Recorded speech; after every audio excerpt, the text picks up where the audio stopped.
আসসালামু আলাইকুম রহমতুল্লাহি ওবরকাতুহু। সম্মানিত দর্শক, আমার আজকের এই ভিডিওটি বাংলাদেশের বর্তমান স্বরাষ্ট্রমন্ত্রী জনাব সালাউদ্দিন সাহেব তাকে নিয়ে। একটি শব্দ তার ব্যাপারে প্রশংসা বলতে যা বোঝায় সেটা করব না। আবার তার বদনাম হয়, তিনি ছোট হয়ে যান, এরকম পার্সোনাল কোনো কথা বলব না। তাকে নিয়ে যে সকল মিথ চলছে এবং তিনি বাংলাদেশে আসার পর থেকে যে সকল ঘটনা ঘটেছে দলের ভিতরে, সরকারের ভিতরে, এর বাইরে তার নির্বাচনী এলাকা, পুরো কক্সবাজার জেলা, তারপর চট্টগ্রাম বিভাগ থেকে শুরু করে এখন সারা বাংলাদেশে, পার্লামেন্টের ভেতরে, পার্লামেন্টের বাইরে, রাজনীতির অঙ্গনে কিংবা অন্য সব জায়গাতে একজন সালাউদ্দিন সাহেবের উত্থান হয়েছে। এই উত্থানটি তার নিজের জন্য কতটা উপকারী, দেশের জন্য কতটা উপকারী, এই বিষয়গুলো নিয়ে আমি যতটুকু বুঝি একজন রাজনৈতিক বিশ্লেষক হিসেবে সেটা বলার চেষ্টা করব। প্রথমে তো বলে নেই যে এত দ্রুত উত্থান হয়েছে এবং সকল আলোচনার কেন্দ্রে একজন রাজনৈতিক ব্যক্তিত্ব এসেছেন, প্রধানমন্ত্রী কিংবা রাষ্ট্রপতি, যার হাতে রাষ্ট্রের প্রধান নির্বাহী ক্ষমতা থাকে, মানে বঙ্গবন্ধু, তারপর ধরুন জিয়াউর রহমান, এরপর এরশাদ সাহেবের পর যদি ধরুন বেগম জিয়া, শেখ হাসিনা বা এখন তারেক রহমান সাহেব, তারা সুপ্রিম কমান্ডার রাজনীতির। তো এই সুপ্রিম কমান্ডারের বাইরে ৭৩ থেকে আজ অবধি খুব অল্প সময়ের মধ্যে বিকল্প পাওয়ার হাউস, বিকল্প মনোযোগের আকর্ষণ, তারপর বিকল্প যাকে বলা হয় সৌভাগ্যের প্রতীক হিসেবে সালাউদ্দিন সাহেবকে এখন আমরা যেভাবে দেখছি, এরকম আমি অতীতকালে কখনো দেখিনি। কখনো এরশাদের জমানাতে একজন সালাউদ্দিন সাহেব ছিলেন না, কখনো বিএনপির জমানাতে একজন সালাউদ্দিন সাহেব ছিলেন। এমনকি এখন সালাউদ্দিন সাহেবের যে ব্যক্তি, তার যে ব্যক্তিত্ব, তার যে সুনাম সুখ্যাতি, তার যে বদনাম, মানে সব মিলে যে ইউনিক পার্সোনালিটি হিসেবে সালাউদ্দিন সাহেবের যে অবস্থান, এটা বিগত দিনে যখন বেগম জিয়া ক্ষমতায় ছিলেন তখন এই ক্ষমতাটা স্বয়ং সাইফুর রহমান সাহেবের ছিল না, এমনকি হাওয়া ভবনের অধিকর্তা জনাব তারেক রহমান সাহেবেরও ছিল না। সেক্ষেত্রে all on a sudden Salauddin সাহেবকে এইভাবে আমরা দেখছি কেন? এটি কি সালাউদ্দিন সাহেবের ইচ্ছায় হয়েছে? প্রশ্নই আসে না।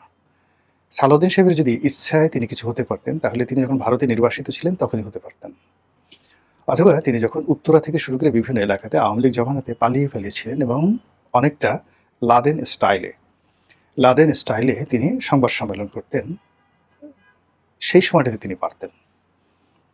অথবা তিনি যখন এই বাংলাদেশে ইউনূসের জমানাতে এসেছিলেন, তখনই তিনি এই কাজগুলো পারতেন। কিন্তু কোনো অবস্থাতে মির্জা ফখরুল সাহেবের ব্যক্তিত্বকে অতিক্রম করে ইউনূস জমানাতে সালাউদ্দিন সাহেবের উত্থান হয়নি।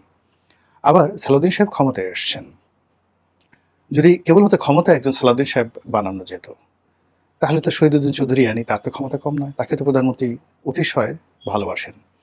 মীর হেলাল, প্রধানমন্ত্রী যদি তরুণদের মধ্যে কাউকে সবচেয়ে বেশি ক্ষমতা দিয়ে থাকেন, পছন্দ করেন, ব্ল্যাঙ্ক চেক দিয়ে থাকেন, তিনি বিএনপি নেতা মীর নাসির সাহেবের ছেলে মীর হেলাল। তার পছন্দের ১ নম্বর তালিকায় সবচেয়ে ইয়াংদের মধ্যে মীর হেলাল।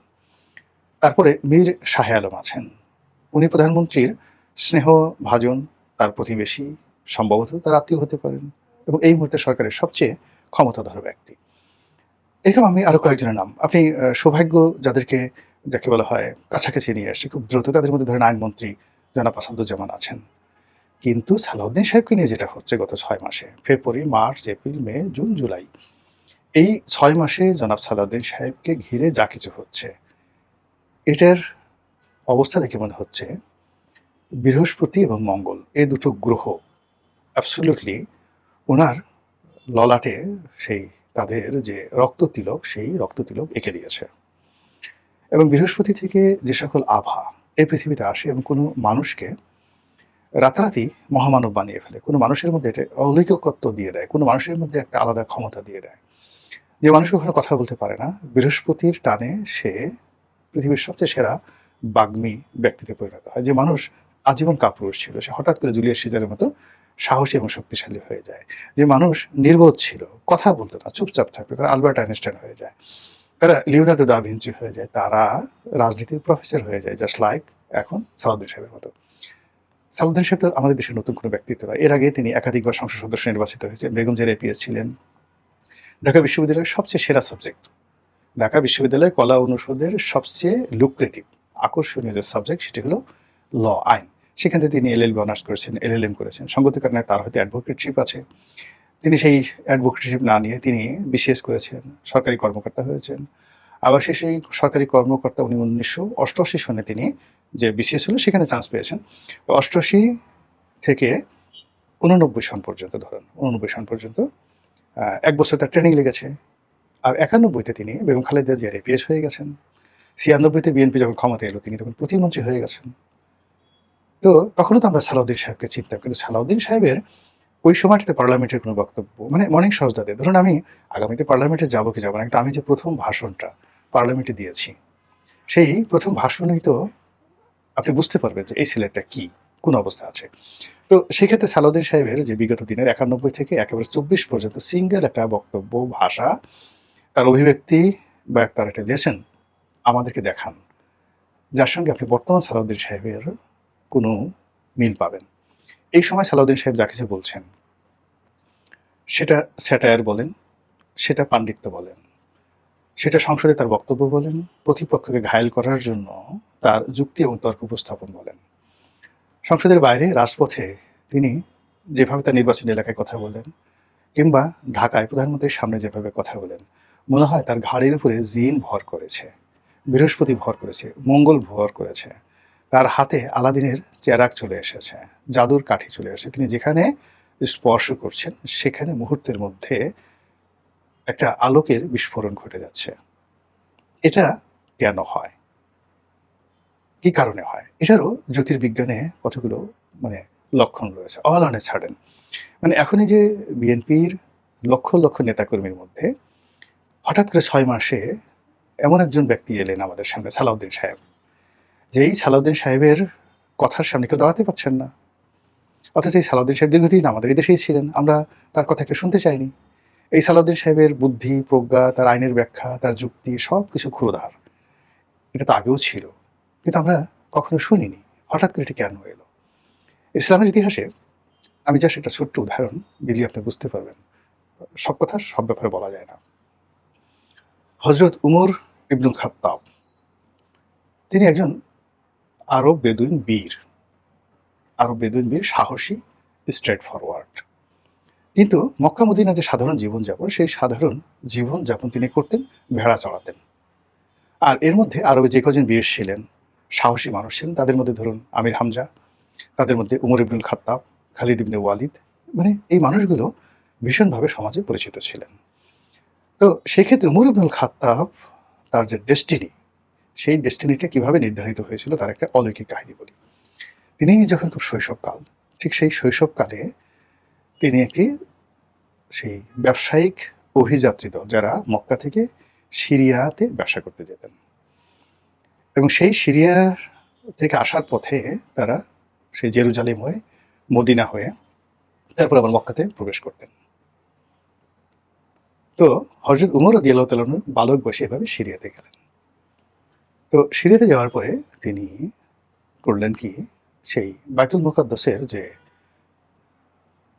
মসজিদ, সেই মসজিদের দেয়ালে হেলান দিয়ে তিনি বসেছিলেন।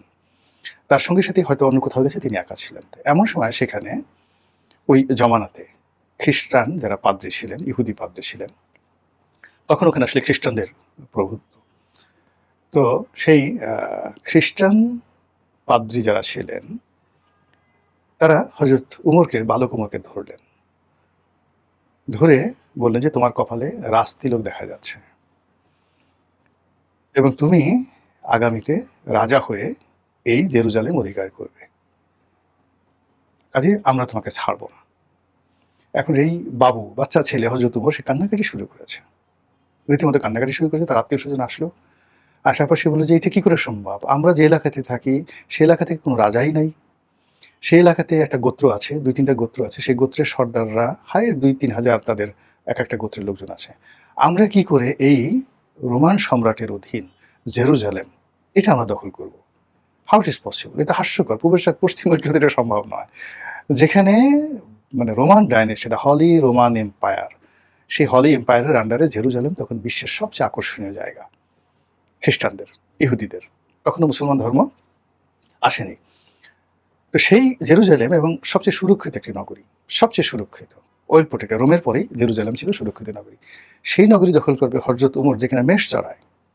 কিন্তু ওই যে অলিয়াল্লাহ যারা ছিলেন, খ্রিস্টান অলিয়াল্লাহ, তারা বলছে যে না, আমাদের গণনা ভুল হতে পারে না।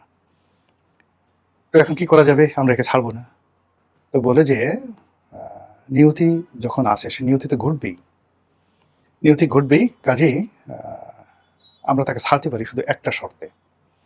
শর্ত হলো যে জেরুজালেম যদি সে রক্ষা করে, তাহলে আমাদেরকে এখন লিখিত দিয়ে যেতে হবে, এই আপনাদের সবাইকে, এই ছেলে সিগনেচার করে লিখিত দিয়ে যাবে যে সে যদি জেরুজালেম যেদিন দখল করবে, এখানে কোনো হত্যাকাণ্ড ঘটাবে না, এবং আমরা যারা আছি এখানে আমাদেরকে নিরাপদে এই শহর ছেড়ে যাওয়ার অনুমতি দিতে হবে।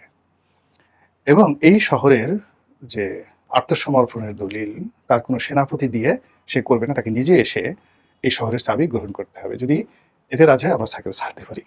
এখন ধরুন আত্মীয় স্বজন যারা আছে, সবাই আরবের গরিব মানুষ, তারা বলছে তাড়াতাড়ি আনো, সব কিছু লিখে দেই।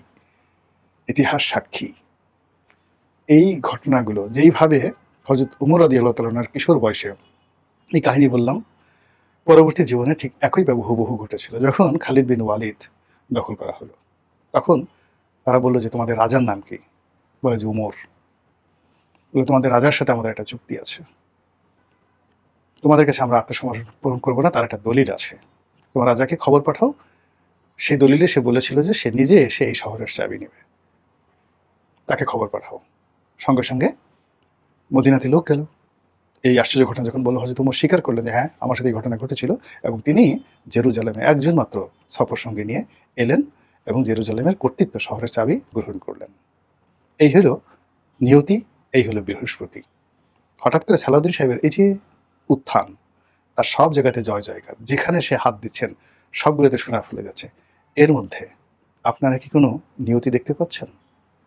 মহান আল্লাহ আমাদের সবাইকে হেদায়েত দান করুন এবং হেফাজত করুন। আসসালামু আলাইকুম ওয়া রাহমাতুল্লাহি ওয়া বারাকাতুহু।